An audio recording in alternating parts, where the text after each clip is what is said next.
दूसरा हमारे पास टॉपिक है क्वेश्चंस, जो कि one of the most important questions जिसे हमने आज डिस्कस करना है। क्योंकि करंटली जो हमारे नेशनल लेवल पर जो इश्यूज रहा है, उस हवाले से ये बहुत ज़्यादा इम्पोर्टेंट है।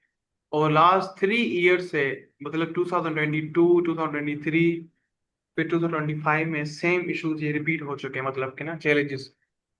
अब कह रहा है, एक तो कह रहा है कि politically, environmental or economic impact of the 2025 movement in Pakistan and critical evaluate to the of the government response and disaster management reforms। अब देखो, पॉलिटिकल क्राइसिस 2022 में भी आए हुए थे, और उस टाइम सुपर फ्लड आई हुई थी, ठीक है। फिर 2023 में भी फ्लड आई थी और डिजास्टर्स आए हुए थे बलूचिस्तान में और केपी के अपर एरियाज में, ठीक है। फिर 2025 में भी, थोड़ा सा हम क्वेश्चन को ब्रेक कर समझ लें। फिर पॉलिटिकल क्राइसिस की बात करें तो 2022 में नो कॉन्फिडेंस वोट आया हुआ था, ठीक है। और फिर 2023 में पंजाब में जो इलेक्शंस हुई थी, उसमें डिले होती गई, पॉलिटिकल क्राइसिस का मसला था। और उसके बाद 2025 में भी पॉलिटिकल क्राइसिस चल रहे हैं। फिर इन्वायरमेंटल, अब इन्वायरमेंटल 2022 में भी इश्यूज थे, 2023 में भी थे, 2025 में भी थे। उसके बाद अगर इकोनॉमिक इफेक्ट्स की बात करें तो 2022 में भी बहुत ज़्यादा हमें लॉस पड़ा था, क्योंकि 70% हमारी जो एग्रीकल्चर थी वो कोलैप्स हो चुकी थी, मतलब फ्लड की वजह से, ठीक है। और इकोनॉमिक बिल्कुल डिस्टर्ब हो गई थी, क्योंकि हमें बहुत बड़ा लॉस हुआ था। ऑलमोस्ट $30 बिलियन का हमें नुकसान भी हुआ, ठीक है। और 2025 में भी सेम हुआ है। तो वो कह रहा है कि इसमें आप क्रिटिकली इवोल्यूट करें गवर्नमेंट के रेस्पॉन्स को डिजास्टर मैनेजमेंट रिफॉर्म्स के हवाले से।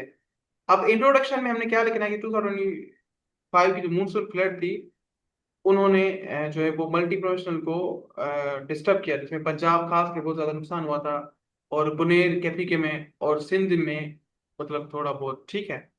अब इंडिकेटर्स क्या थे कि क्लाइमेट वेरिएबिलिटी और गवर्नेंस को भी चैलेंजेस सवाल है। आपने मतलब, अब आप अगर इसमें डिस्कस करें तो 2002 फ्लड के साथ आप इसको इंट्रोडक्शन को स्टार्ट कर सकते हैं। 2002 में भी मसला हुआ, 2003 में भी, 2025 में सेम इशू है। तो इससे पाकिस्तान में जो है वो गवर्नमेंट को जो है वो आप पॉलिटिकल, इन्वायरमेंटल, इकोनॉमिक इफेक्ट्स के बाद आप किस तरह से जो है वो रेस्पॉन्स गवर्नमेंट कर रही है, और डिजास्टर मैनेजमेंट रिफॉर्म्स के हवाले से, ठीक है। अब इंट्रोडक्शन तो हमारा इस तरह से हो गया कंप्लीट। अब हमने देखना है कि इन्वायरमेंटल इम्पेक्ट्स कौन कौन से हैं। अब उसमें सबसे पहले हमारे पास आ जाता है वाइड स्प्रेड जो है वो एग्रीकल्चर लैंड्स, ठीक है। और सोयल और लॉस ऑफ बायोडाइवर्सिटी, ठीक है। और वाटर ब्रोन डाइसिस, जिसमें क्लोरिया डेंगू आउटब्रेक हो गई थी पंजाब में, तो अभी करंटली भी बहुत ज्यादा है। और फ्लड कराची में के बाद डेंगू का बड़ा इजाफा हुआ, उसके बाद फ्रेश वाटर रिसोर्सेज बहुत कम होते गए, ठीक है। देन उसके बाद इकोनॉमिक इम्पैक्ट्स में क्या है, क्रॉप्स और लाइव स्टॉक लॉस होने के बाद हमें बहुत ज़्यादा नुकसान हुआ। और डैमेज इंफ्रास्ट्रक्चर, जिसमें रोड, पावर और स्कूल्स, ठीक है। और हॉस्पिटलिटी का।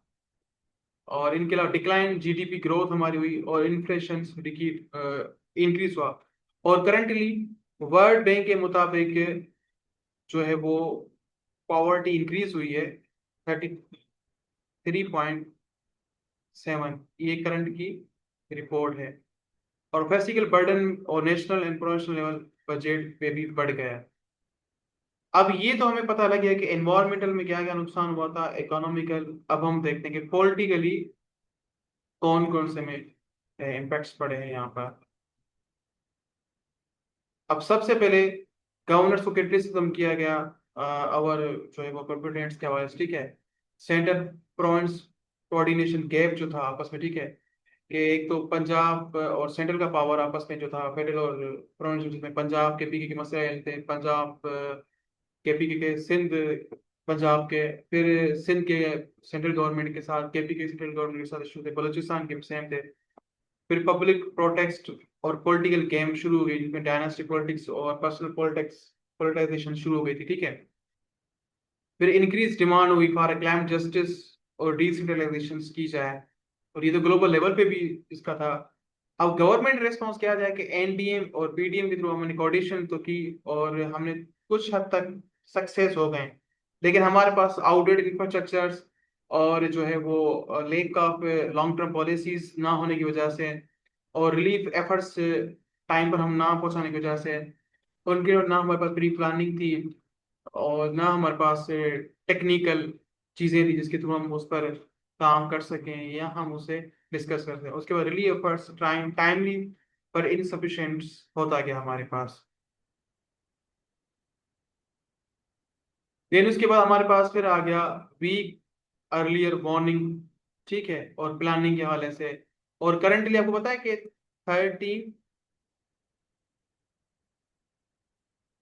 300 सॉरी से क्लाइमेट चेंज पाकिस्तान के पीएम ने एक वो बनाया, प्लानिंग बनाई है कि हम उसे पूरा साल जो है वो कंट्रोल करने की पॉलिसी पे हम काम करेंगे, ठीक है, ये आप नोट कर लें। फिर डोनर असिस्टेंट है, ठीक है, ब्रोकरेट डिले होते गए। उसके बाद डिजास्टर मैनेजमेंट में रिफॉर्म्स क्या हुए हैं, एक तो हमने एग्जिट किया, एनडीएम एक्ट रिफॉर्म्स पेंडिंग, अभी भी पेंडिंग में है। और लेक ऑफ लोकल गवर्नमेंट का रोल बिल्कुल भी नहीं था, क्योंकि लोकल गवर्नमेंट में बहुत सारी क्राइसिस वगैरह हैं।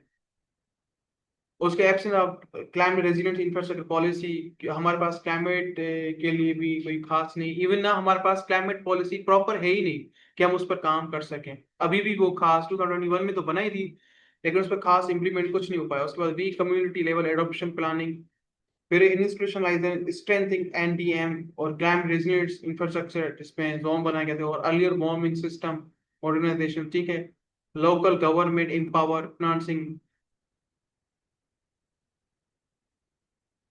देन हमारे पास आता है क्लाइम, अब कंक्लूजन में हमने क्या लिखना है कि फ्लड इस सिस्टम की जो है गवर्नेंस फेल्योर हो चुकी है, लेकिन लॉन्ग टर्म एडॉप्शन और हेड रिलीफ के थ्रू हम कुछ ना कुछ बेहतर कर सकते हैं।